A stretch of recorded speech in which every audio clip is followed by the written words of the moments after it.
Ayan guys, maglilinis tayo ng ampalaya. Alam nyo kung bakit ganito yung mga ampalaya na binili ko? Kasi ito mura lang, 40 lang ang kilo. Pareho lang naman doon sa mga straight. So, kailangan natin yung hiwain lahat guys. Pero hindi pa to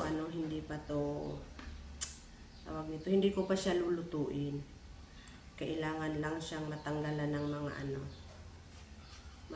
ng mga buto para hindi siya madaling masira, at ilagay na lang natin dito.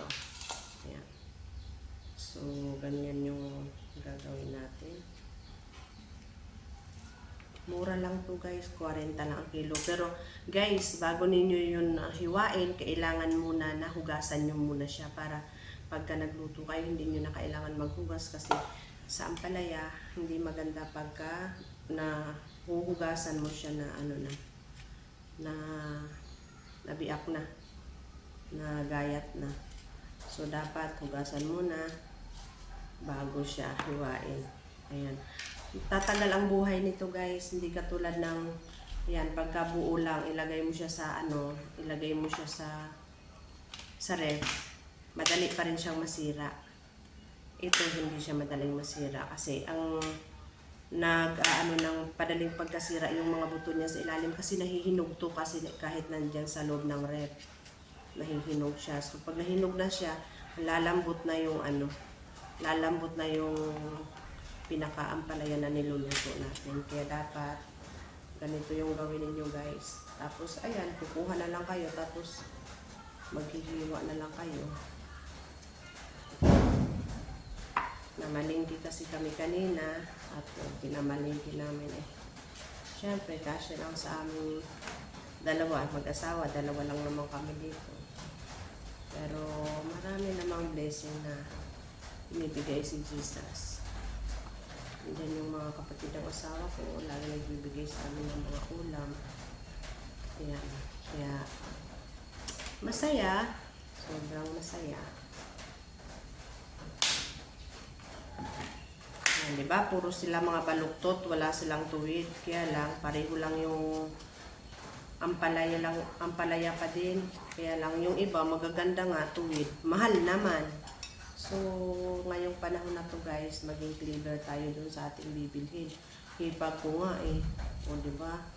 Ganda-ganda nga ng trabaho ng hipag ko. Tapos, mga principal na siya ng school. Pero, pag namimili siya ng mga pipino, ang binibili niya mga ganito rin, mga pipino, mga ganito rin, kasi mas mura, pareho lang naman. So yan guys, natuto din ako dun sa hipag ko sa pag-aano niya ng paano siya maging wise mamili. Yan, ginaya ko siya, kaya nakita ko yung mga ampalaya na ito na rin yung binili ko, kasi mura nga naman kisa dun sa Tingnan mo to, yan, di ba? Malapit na siyang mahinog, may mga hinog na siya. Pero dahil tinanggal natin siya, hindi ito siya malalata. Hindi siya malalata kasi tinanggal na natin siya. Kailangan lang natin na maging masipag maglinis nito, kasi dali lang naman linisin. Ayan, malapit na ako matapos. Wala pang 10 minuto. Kaya lang, sundan mo nga lang yung paikot-ikot niya. Tuwid din naman yung iba. Huwag na natin hanapin yung tuwid ng ampalaya guys. Kasi, alam nyo, natuto talaga ako dun sa hipag ko nung kasi yung hipag ko,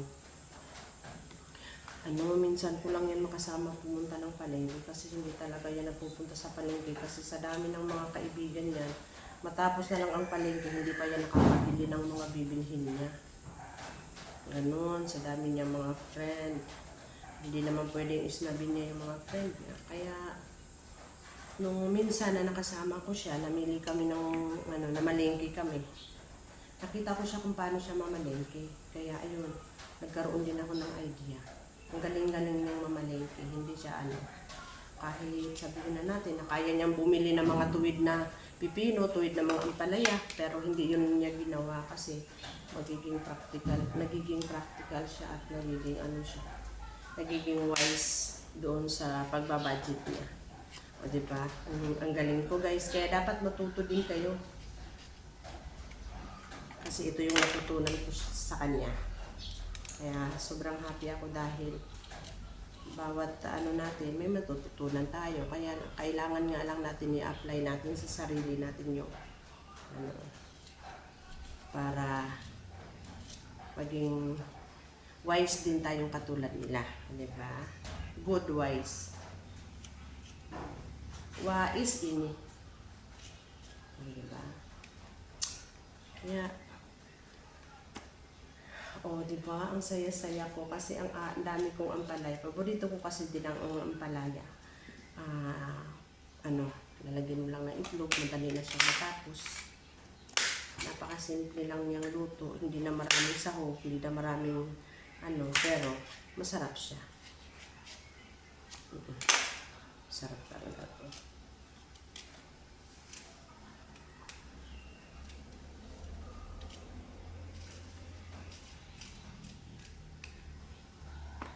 Kaya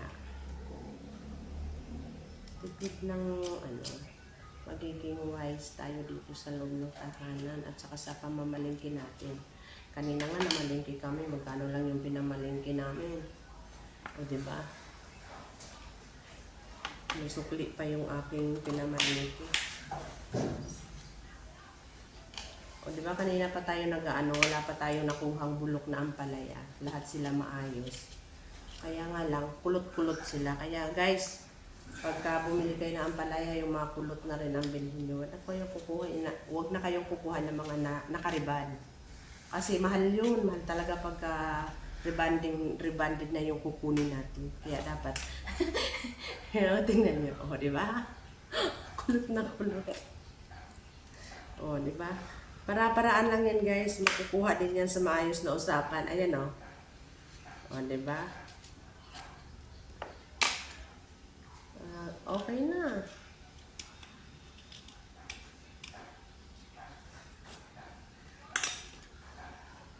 Kulot-kulot. Diba? Ang saya-saya. Tuwan-tuwa talaga ako, nakasama ko yung hipag ko. Meron sira na unti. Kasama ko yung hipag ko kasi talagang natutunan ko kung paano mamili. Kasi ako talaga, pag namimili, pinipili ko yung magaganda. Pareho lang pala yun, tuwid at saka kulot. Yun nga lang ang diferensya. Magkaiba ang ganda nila. Magkaiba ang ganda ng kulot at saka ng matuwid, ng rebanding. Rebanded na pala. Kaya guys, ako sa inyo, pag namamalingki kayo, piliin nyo yung mga kulot. Mura lang yung mga kulot. Yung mga na-reban na, huwag na kayong bumili noon. Pareho lang yun.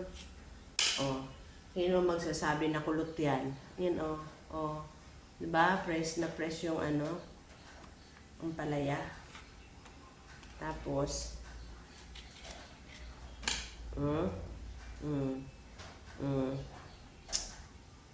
sarap yan. Kaya sa mga namamalingki dyan, sa mga kananayan, nako, magiging wise na po tayo sa pamimili sa mahal ng bilihin ngayon. Ayan, may nakukuha naman akong may sira katulad niya, no? Pero napakaliit lang. Ito lang siya, kung tingnan nyo, wala na. Tapos aalisin ko pa yung aalisin ko pa itong kanyang mga buto-buto. Totaling malilinis na talaga siya. Guys, nawala na yung kanyang sira. Yun lang ang sira niya. Bili kayo na 1 kilo, diba? 40 lang ang kilo. Pagkatuwid, 75. Dito na ako sa kulot. Huwag na kayong mili ng tuwid. Kaya thank you sa hipag ko. May natutunan ako nung magkasama kami mamalingki. Maging lang tayo guys, maging observant lang para magkaroon naman tayo ng, tingnan mo yung tuwid. Diba? Nakakuha din ng 1 tuwid. Hindi naman nabigo yung puso mo kung gusto mo ng tuwid. Nakakuha naman ako ng tuwid.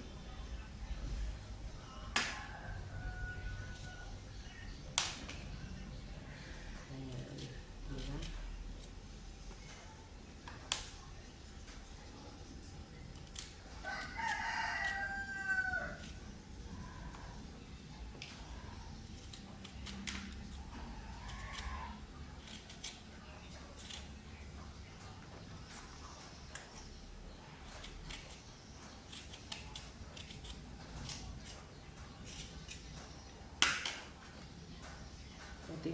Tingnan niyo yung tuwid, oh. May tama. Yung mga kulot, walay. So, kailangan natin alisin to. Yan. Sayang naman yung isang portion pa na may isusubo ko pa to na isang subo. Oh, di ba? Yan, isang subo pa yan, oh. O, di ba? Ang ganda-ganda na ng ampalaya. O, ampalaya. So, tatakpan natin yan, ganyan. Tapos, ilagay na natin siya sa ref natin. So, hindi na siya mabubulok ng madali. Kahit 2 linggo, 3 linggo, hindi siya nabubulok, guys. Kaya ganito yung gawin ninyo sa inyong mga ampalaya.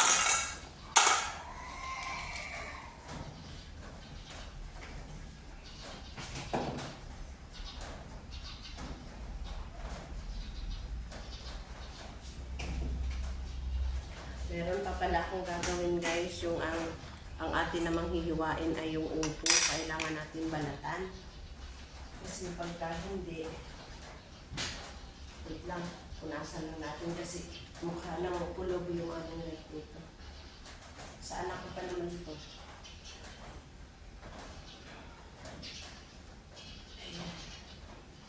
So,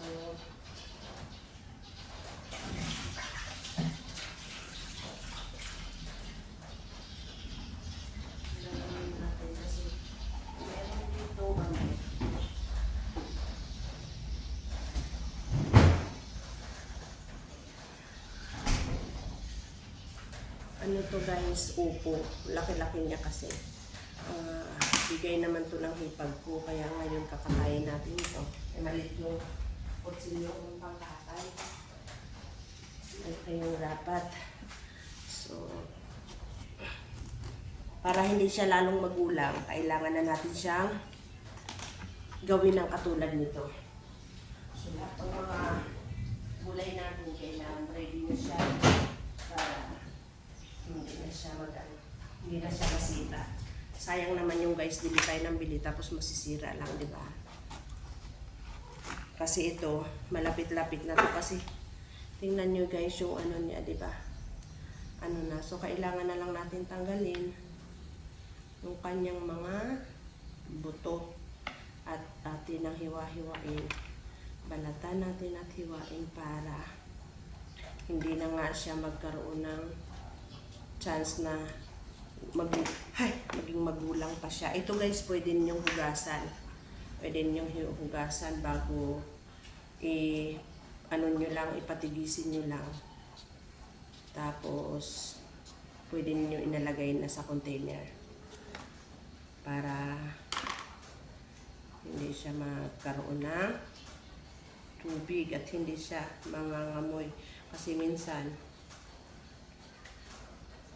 pagka nilagayan natin ay basa siya sa tubig, pwede nyo rin namang hindi nyo gamitan ng tubig ngayon, hindi nyo hugasan. Kaya lang ako talaga, guys, naghuhugas muna ako bago ko siya nilalagay sa container. Kasi basta gusto ko lang lahat ng mga gulay ko hinuhugasan ko yan bago ko nilagay sa ref namin. Maliban na lang dun sa mga hiniwa na binili ko. Ito, masarap na to, haluan ng manok. O, diba? So, living yesterday.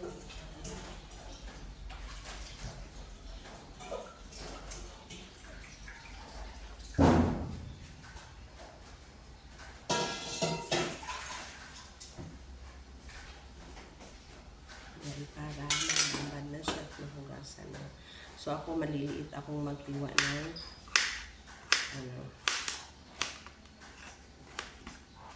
ng upo.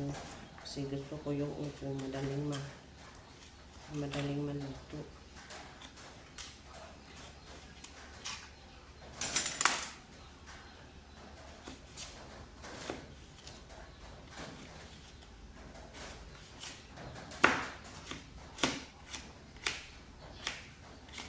Sarap to lagyan ng sardinas o lagyan ng manok.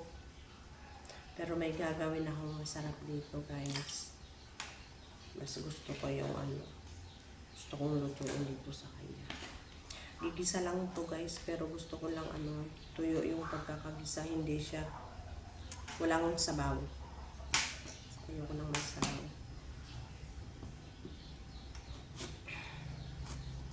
Hindi ko siya kayang balatan ng buo kasi malaki. Nipisan ko lang siya para manipis yung aking pagkagayat.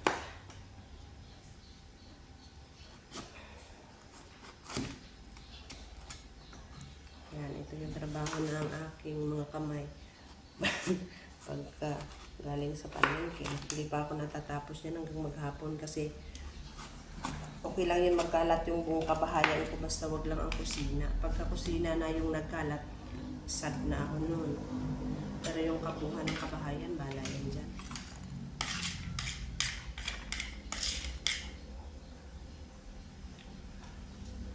Pwede rin natin tanggalan to habang hinuhugasan natin. Kaya doble trabaho guys, ayaw ko. Kaya tinaalis ko na yung mga buto niya.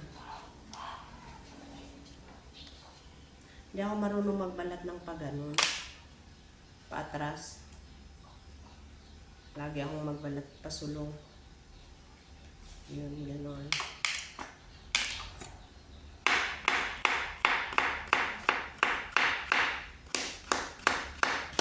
Parang master, no? Master kumain. Ano ba? Ganun lang yun. Nakahiwa na tayo ng madami. Marami na yan. Kaya lang. Hindi pa naman siya magulang. Kaya lang ayokong magulang kasi hanggat nandyan siya sa kanyang katawan, buo siya, magugulang at magugulang siya. Ito, wala na siyang magagawa kasi luray-luray na siya. Pinagsamantalahan ko ng maigi. Diba? So, ganun talaga ang life. Diba?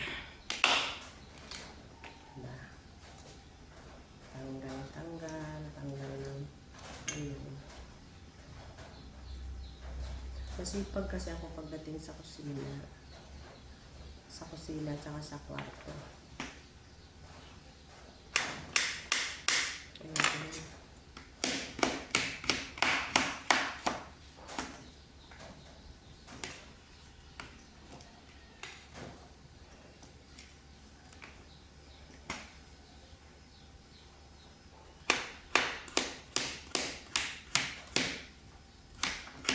Yung iba nilalagyan ng sultangan pero ayoko. Gusto ko lang yung ginisa na yung para siyang nasusunog. Ano ba yung gisa na parang nasusunog? Basta masarap. Try nyo. Mag-gisa kayo tapos pinatuyong na talaga. Ayoko ipambabalat yan kasi mahirap siya ipambalat.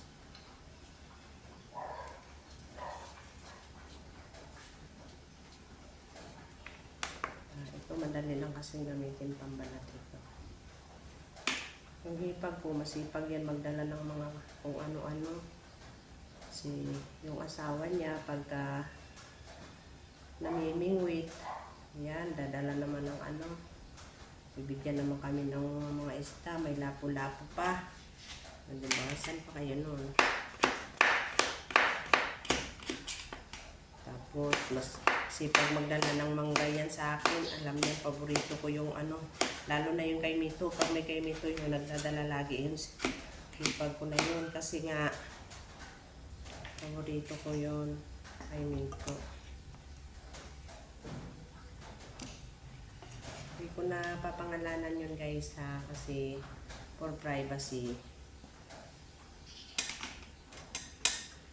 Alam na niya yun, sino siya. Kaya pag may sermon sa akin yung pinapakinggan ko lang. At wala sa heart ko yung kahit na kasi kasalanan ko rin minsan. Pero masaya kasi hindi kami pinapabayaan.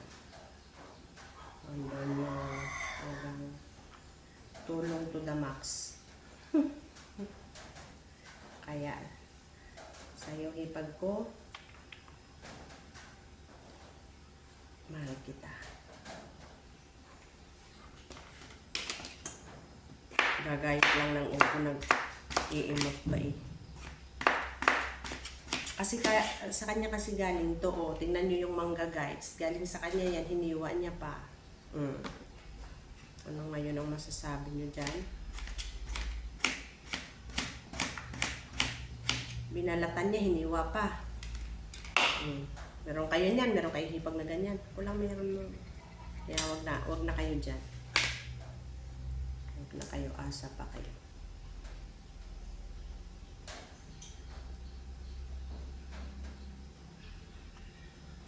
Pagkagaling nga sa school yun, dala niya yung mga tapos nakakalimutan kong kuhanin, i-remind na naman niya sa akin yung mangga mo, yung kay Mito mo, hindi mo pa kinukuha dito.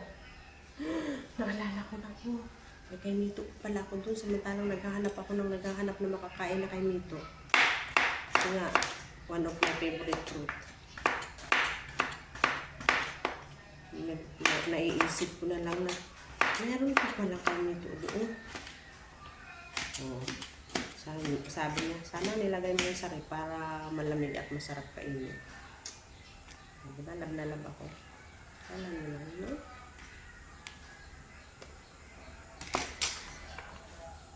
Kaya kayo, pag may mga ganyan kayo, pagmahalin niyo at saka kahit anong sabihin, huwag kayong sasagot na. Kasi hindi yung magsasalita kapag nandoon sila sa mali. Tama sila, ibig sabihin, mali yung nakakita sa'yo. So, be humble.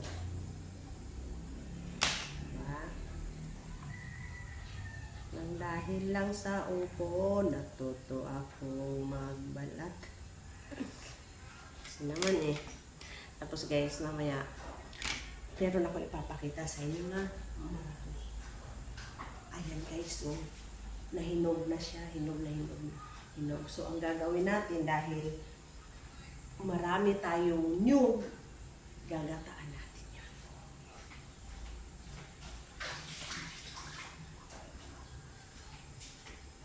Sabi ko sa inyo, masipag ako pag nasa kusina. Pag meron lang akong lulutuin ng lulutuin, sige ako ng luto.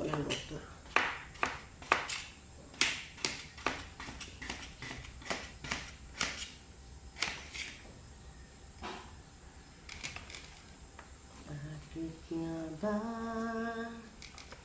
pinupuri kita? Bakit nga ba pinaglilingkuran? Bakit pinasasalamatan? Nais kong ibigin ka, hindi dahil sa pagpapala. Nais ko'y ibigin ka, hindi dahil sa himala. Nais ko'y ibigin ka, dahil sa ikaw ay ikaw. Mahal kita, O Diyos, walang iba. Diba? Nakakakaka. Pagpasensyahan nyo na yun. Yun na talaga yung pinakamalakas. Wala nang ilalakas doon. Wala nang ibubuga. Diba? Please, kaya kong kantahin yun para kay Jesus. Yun lang ang pinagkaiba doon. So, magaling na kumanta na kumakanta ng kanta lang. Yan, babas nyo na naman ako.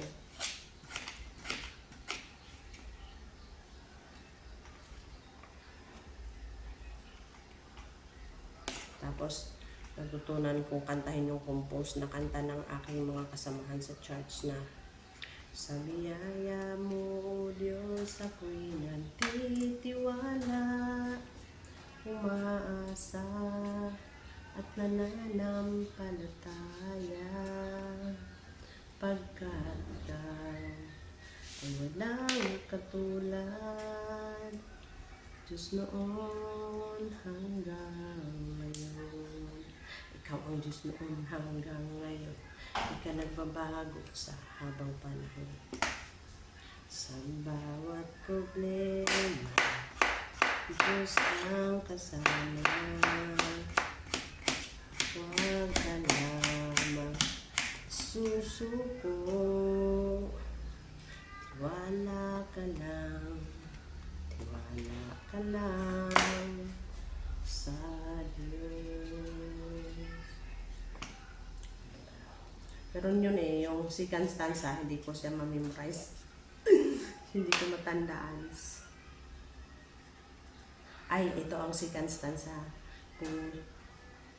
Puso ko ay binago mo, mga luha ko ay pinawi mo, kalungkutan man ay linanas ko. Andiyan ka, O Diyos, karamay ko. Yun, sa biyaya mo, O Diyos ko. Ganun.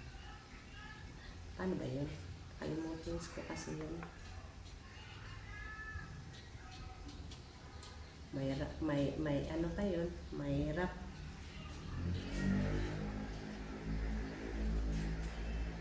Parang hindi na ikaw maganda. Parang ikaw ay hindi maganda.